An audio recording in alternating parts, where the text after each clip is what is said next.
আজ আমি বানাবো গোবিন্দভোগ চালের পুলি পিঠে। চালগুলো প্রথমে ভিজিয়ে রেখেছি, তারপরে গুঁড়ো করে নিয়ে এই যে এইবার দেখো এগুলো ভালো করে টিপে টিপে বলের মতো করে ফুটন্ত জলে ছেড়ে দিচ্ছি। এভাবে পিঠেটা করলে কি বলো তো, খেতে ভীষণ সফট হয়।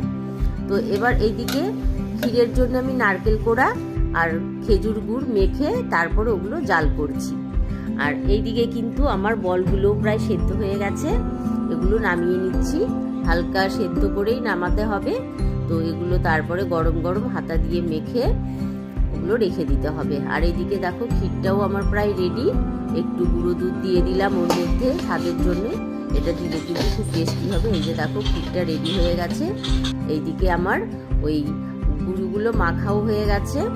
এবার তৈরি করার পালা। এই যে হাতের মধ্যে লেচি কেটে গোল গোল করে বাটির মতো তৈরি করে এর ভেতরে পুরটা ঢুকিয়ে তারপরে দেখো এই যে এইভাবে সাইড দিয়ে ডিজাইন করে দিয়েছি।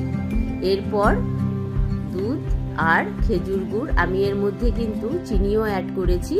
তো এগুলো প্রথমে ভালো করে জাল করতে হবে, জাল করে তারপরে পিঠেটা অ্যাড করতে হবে। পিঠেটা দিয়ে কিছুক্ষণ একটু সেদ্ধ করলেই ব্যাস হয়ে গেল আমার পুলি পিঠে রেডি। তো কেমন হলো আমার পিঠেটা অবশ্যই কমেন্টে জানিও।